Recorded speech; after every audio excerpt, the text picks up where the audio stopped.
Oi, pessoal, tudo bom? Vamos para nossa aula, né? Porém, essa aula é de correção, então, das atividades, no qual vocês tinham que fazer a leitura, né, ali do MD, a partir da página 39, que no qual seria essa página aqui, né? Onde fala as características da crosta terrestre, né?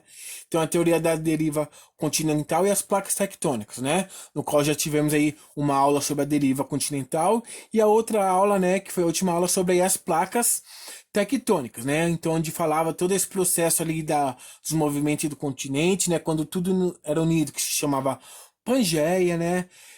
Assim por diante, né? Aqui fala um pouquinho das correntes de convecção, que quando vai no mesmo sentido é o movimento convergente, quando vai ao sentido contrário é o movimento divergente, ok?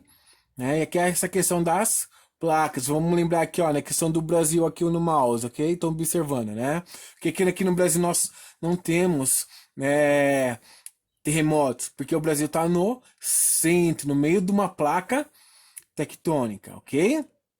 Então, vamos continuar aí no qual vocês tinham que fazer as atividades, né? Então, primeiro exercício. Retome o mapa das placas tectônicas. Indica o nome da placa no qual o Brasil está situado e explique por que não percebemos atividades sísmicas de grande intensidade no país. É aquilo que eu acabei de explicar, né, pessoal? Então, retornar no mapa aqui, ó, na placa sul-americana, ok? Então, por que aqui no Brasil nós não temos, né? Sentimos grandes abalos sísmicos. Então, o Brasil está situado na placa sul-americana.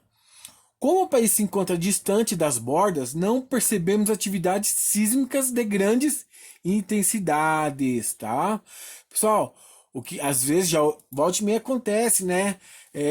Passa no jornal, que o Brasil teve terremotos. Não é que no Brasil teve terremotos. Muitos do que acontece são nas bordas, tá? Em algumas localidades ele acaba, né, no Brasil acaba sentindo isso daí. Porém, o tremor é de baixa intensidade, tá bom? 2. Veja a sequência a seguir. Indica o nome da teoria representada nas imagens e o nome do cientista que a propôs. Então, a teoria do que, né?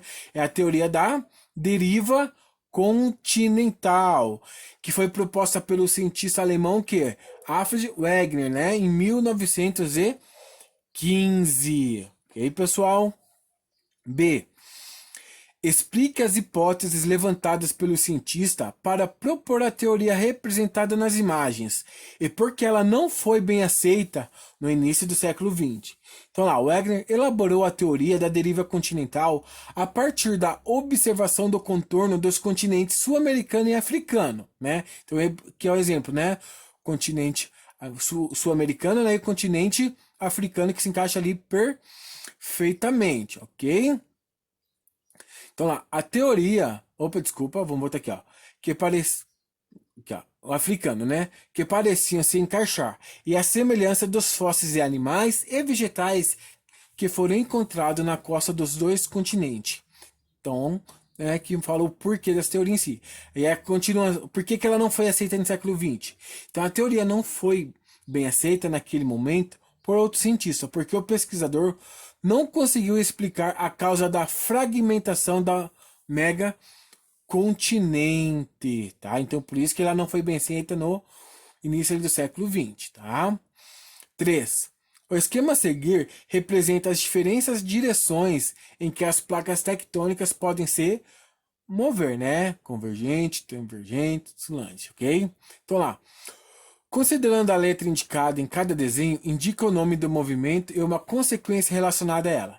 Então, o movimento A, caso que o A, movimento convergente. Uma consequência, formação das montanhas como a Cordilheira dos Andes, né? Que eu expliquei lá na videoaula. O B, né? Movimento transformante, né? Formação de falhas como a de Sands na Califórnia, né? Que eu até deixei lá como sugestão para vocês assistir o filme, né? Terremoto, a falha de San Andreas, né? Que tem ali na Netflix, tá? Uma sugestão então para vocês assistir. E a terceira imagem, né? O C, movimento divergente, né? Consequência, expansão dos oceanos, né?